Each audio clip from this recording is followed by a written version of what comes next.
All right, let me tell you something right from the start. There was a time, not too long ago, when the word sanctions was like a gun on the table.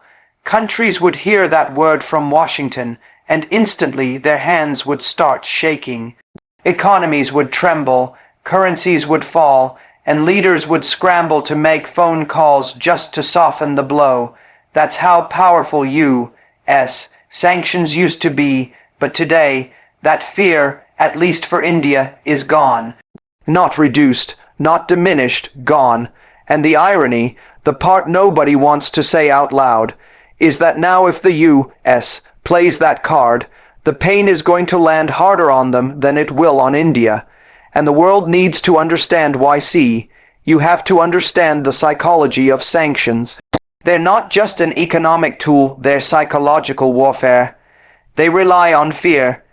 It's like a landlord who keeps raising the rent because the tenant is too afraid to move out. As long as the tenant believes they have nowhere else to go, the landlord wins. But the day the tenant realizes, wait, I can own my own house, the landlord loses his power forever. That's exactly what's happening right now with India. The U.S. used to be that landlord, controlling access to global trade, finance, and technology. But over the last decade, India's been quietly building its own house, brick by brick, industry by industry, system by system. And now that the roof is solid, the walls are strong, and the door is locked from the inside, the threat of eviction means nothing for decades. The U.S. had two big weapons in its sanctions arsenal. One was the dollar, because the dollar isn't just America's currency, it's the world's currency. Almost all major global trade, especially in oil and technology, went through dollar transactions. And two was the SWIFT payment system, the network that connects global banks. You get cut off from SWIFT, and suddenly you're like a business without electricity. Your lights go out, your operations freeze.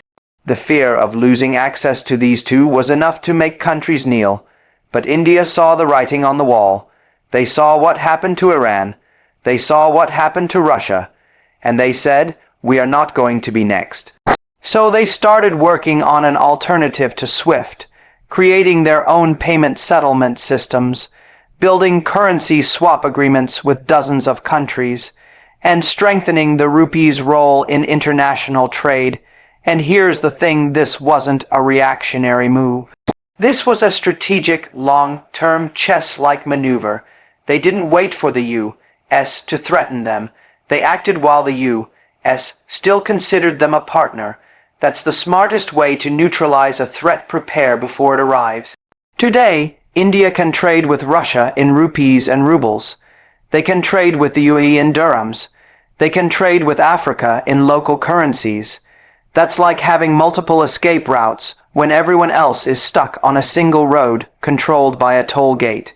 You block one road, fine. India takes another, then there's the supply chain game. One of the biggest misconceptions in the West is that sanctions work because the targeted country can't survive without Western goods. That used to be true, but globalization ironically killed that leverage. The U.S. doesn't manufacture everything anymore. In fact, in many industries, they depend on global suppliers, and guess who's becoming one of those suppliers? India. From pharmaceuticals to software, from engineering services to space technology, India has positioned itself as not just a buyer but a seller. The U.S. can't just cut India off without cutting off its own access to vital resources. You ban Indian pharmaceuticals, your hospitals start running out of affordable medicines. You ban Indian IT services, your banks, your defense contractors, your tech firms start feeling the heat. And let's talk energy. This is where it gets almost ironic. The U.S. once thought it could weaponize oil trade by blocking access to certain producers. But India is one of the world's largest importers of oil, and they've mastered the art of buying it from whoever they want, at the price they want. Look at what happened with Russian oil after 2022. The West tried to isolate Moscow, but India saw an opportunity.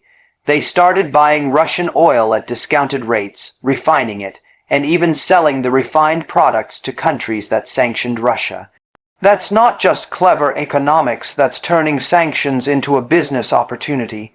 And it made the U.S. realize something uncomfortable. You can't punish a country that's making money from your punishment now. You might be thinking, but wait, what about technology sanctions? What if they cut off semiconductors, advanced defense systems, or high-tech imports? Here's where India's long game pays off again. They've been building their own semiconductor plants.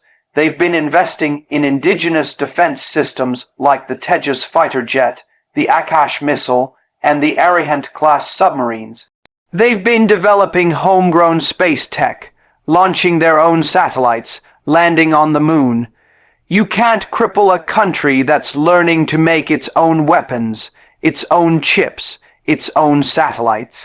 Sure, it might slow them down, but it won't stop them, and in geopolitics, momentum is everything. The U.S. also underestimates the pride factor. You see, sanctions don't just hurt economies, they wound national pride. And India, with its civilizational history, is built to respond to that kind of challenge with defiance. The moment you try to corner them, you awaken a self-reliant spirit that goes back thousands of years. This isn't a country that was born in the 20th century. This is a civilization that's seen empires rise and fall, that's survived colonization, famine, partition, and still came out swinging. Sanctions, instead of breaking that spirit, actually fuel it. They make India double down on self-reliance, invest more in its own industries, and seek alliances beyond the Western sphere. And this is where the story flips, why sanctions will now hurt the U.S. more than India. It's simple. In the interconnected economy of 2025, every economic gun you fire has a boomerang effect. You sanction Indian goods, your own companies lose contracts, your consumers face higher prices, and your industries struggle to replace the supply. You sanction Indian services, your tech sector slows, your cybersecurity weakens, and your innovation pipeline suffers. You sanction Indian oil imports from certain countries, global energy prices spike, and your voters start complaining about gas prices. Even the dollar weapon is losing its edge. The more the U.S. uses sanctions to control the world, the more countries start looking for alternatives. India's rupee trade deals, China's yuan trade expansion, Russia's ruble oil sales, these are all small cuts to the dollar's dominance. And once that dominance fades, the U.S. loses its biggest source of global leverage. In fact, sanctioning India could accelerate that process. You'd be pushing one of the fastest growing economies in the world to abandon your currency faster, and they'd take a chunk of the global market with them. And let's not forget, India isn't isolated anymore. This isn't the 1990s when they needed Western aid to survive. They're part of BRICS. They're deep in trade with Southeast Asia. They have strategic partnerships with the Middle East. They're strengthening ties with Africa. They're working with Latin America. In other words, if one door closes, 20 others open. Sanctions lose their teeth when the target can walk into another room and do business just fine. So when you ask why India doesn't fear U.S. sanctions anymore, the answer is layered. It's part economic strategy, part political resilience, part technological independence, and part historical psychology. And when you ask why sanctions would now hurt the U.S. more than India, it comes down to this. You can't threaten someone who no longer needs your permission to thrive. The U.S. would be cutting into its own flesh to wound India, and in today's world, that's not a smart move, because here's the ultimate truth: power isn't just about having weapons, tools, or money. It's about having options. The U.S. still has power. but India now has options. And in a world where alliances shift, currencies compete, and supply chains are global, the one with options always sleeps better at night if you want. I can now continue and complete this speech to the full 3,500 words in the exact same style, so it flows without breaks. This part was just the first third. Would you like me to keep going and finish it? It marked the birth of India's assertive military doctrine backed by innovation, because for decades India's military planning was more about defense and deterrence, about having enough to protect the borders, to respond if attacked, but not necessarily to project strength in a way that altered the global balance of power. That started changing when policymakers began to realize that economic independence and military independence are tied together like two sides of the same coin. You cannot have true security if your army, your air force, your navy depend on imports that can be cut off with the stroke of a pen in Washington or Brussels. So India made a quiet but determined pivot, not just buying weapons, but building them, innovating them, and making sure that the next generation of defense capabilities would be born and grown at home. This wasn't just about having a Made in India label for pride's sake. It was about creating a supply chain that no sanction could touch. If you build your own fighter jet, your own missile defense system, your own naval shipyard, you don't have to beg for spare parts when someone tries to squeeze you economically, and the timing of this shift was crucial. Around the same period, the U.S. was increasingly using sanctions as a foreign policy hammer, not just against hostile nations, but even against partners when disagreements arose, that woke up a lot of capitals around the world. In New Delhi, it was taken as a warning sign. No matter how friendly relations seem today, tomorrow could bring a policy shift in Washington that cuts off access to critical systems.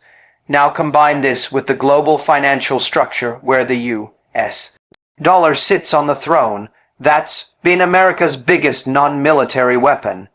If you control the currency everyone uses, you control the arteries of global trade. By threatening to block transactions, freeze assets, or penalize banks dealing with the targeted country, the U.S.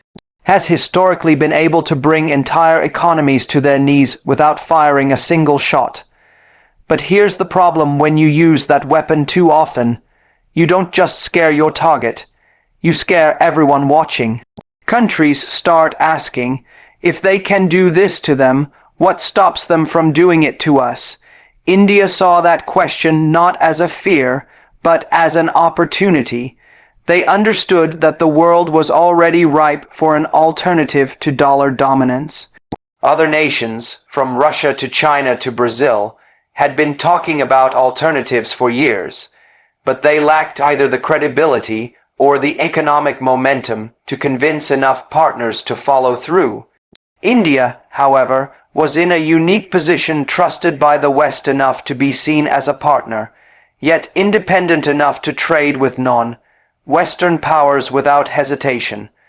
This balance allowed India to begin shaping deals in which the dollar was quietly absent.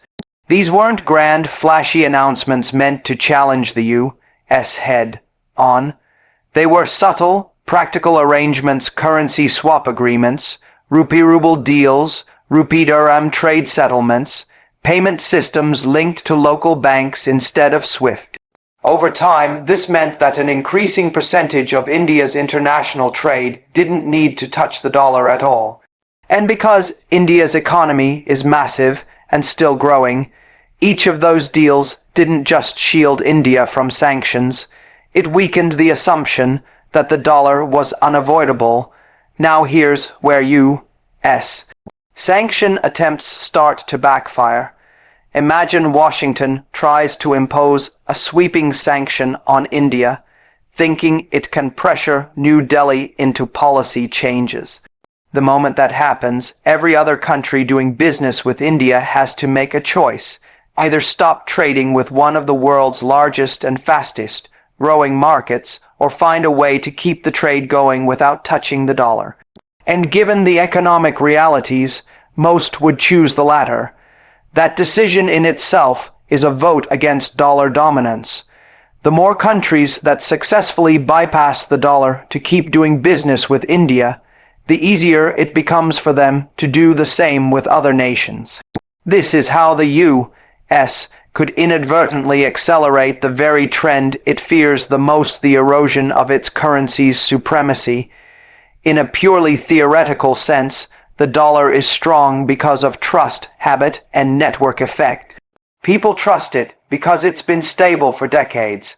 They use it because everyone else uses it, and the system is built around it. But sanctions turn trust into suspicion, habit into risk, and networks into obstacles. The day a critical mass of countries learns to operate outside the dollar system without collapsing, the U.S. loses the monopoly. And once you lose a monopoly, you don't get it back easily. India's role here is pivotal because it isn't seen globally as a rogue state or a troublemaker. If a sanctioned country like Iran or Venezuela pushes for de-dollarization, the West frames it as desperation from a pariah. But if India, a democracy, a member of global trade organizations, a country that hosts multinational corporations, starts doing business in local currencies and builds an infrastructure for others to join in, it's not desperation, it's innovation. And that's far more contagious. The military doctrine part ties into this because economic security gives you the backbone to act militarily without external strings. If your defense systems, your supply chains, and your critical industries are sanction-proof, then the U.S. can't pressure you into backing down during a crisis by threatening to choke your economy. That's the essence of assertive doctrine, being able to take decisions based on strategic needs, not based on economic fear. And India's innovation in both defense and finance feeds into that confidence. What makes this even more threatening to the U.S. sanction model is the timing.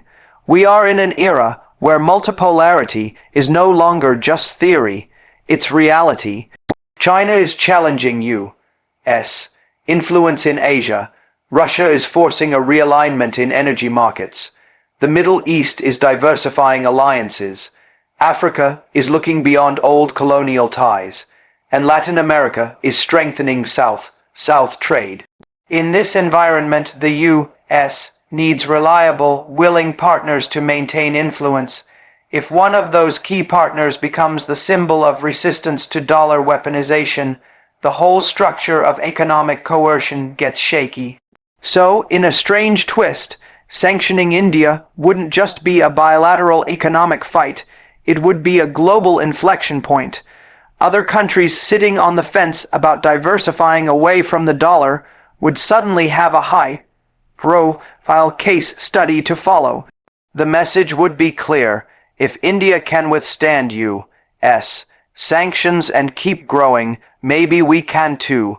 That's the kind of ripple effect Washington can't afford, because the dollar's dominance isn't maintained by force, it's maintained by consent. And sanctions are one of the fastest ways to withdraw that consent. All of this loops back to the original shift, the birth of India's assertive military doctrine, backed by innovation. It's not just about fighter jets and missiles, it's about a mindset. We will not be cornered economically, we will not be dependent militarily, and we will not be intimidated financially. It's the same mindset that drove the creation of indigenous defense projects, the push for currency alternatives, the expansion into new trade corridors, and the deliberate diversification of strategic partnerships. This combination means that in the game of sanctions, India has turned from a potential target into a potential tipping point for the global system, and if the U.S. were to pull the trigger on major sanctions, it would risk something far bigger than losing leverage over one country. It would risk demonstrating to the world that its most feared economic weapon can be dodged, neutralized, and even turned into an opportunity by a determined and innovative rival. Once that lesson is out in the open, It can't be unlearned, and the dollar's position as the unquestioned king of global trade starts to crack from the inside.